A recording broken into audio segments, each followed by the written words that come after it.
C'est le nouvel homme fort de la Syrie, Abou Mohamed al-Joulani. Ancien combattant d'Al-Qaïda, puis de l'État islamique, cofondateur du front Al-Nosra, devenu HTC, il a renversé Bachar al-Assad et prône un islamisme moins radical. Wassim Nasser, journaliste spécialiste des mouvances djihadistes, l'a rencontré en 2023 lorsqu'il était gouverneur local d'Idlib.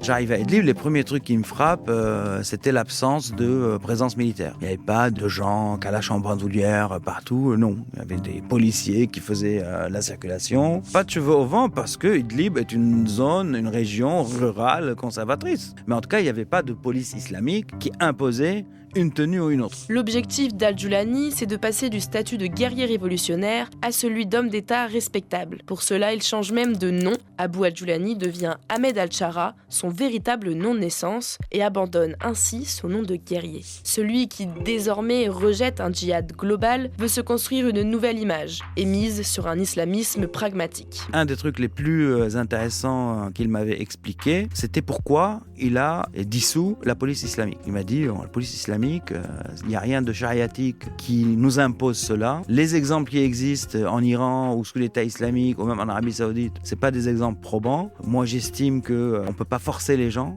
dans la religion et pas avec un bâton qu'on va dire aux gens allez prier de force. Donc rien que ça, déjà, c'était quelque chose un peu de différent. À l'époque, il y a eu beaucoup de résistance en interne par rapport à ce sujet. Comment ça, on va dissoudre la police islamique? Donc après, ça sera la dépravation, etc., etc. Donc quand il entreprenait des choses comme ça, c'était très coûteux en interne. Et même ça le reste aujourd'hui. C'est pas un programme, on va dire, électoral, élection municipale, quoi. Il risque gros. Dès sa prise de pouvoir, il nomme une femme à la tête de la banque centrale du pays, Maïssa Sabrine, et promet une relative liberté de culte pour les chrétiens. Donc il y a une espèce de déradicalisation du mouvement qui s'est fait en se moulant dans cette espèce de mainstream révolutionnaire sunnite musulman conservateur qui fait que l'expérience a été bon an mal an plutôt acceptée par les populations. Cette espèce de recentrage idéologique qui a marché dans un environnement conservateur comme celui de Idlib, évidemment, il faudra aller bien plus loin une fois qu'on arrive à Damas.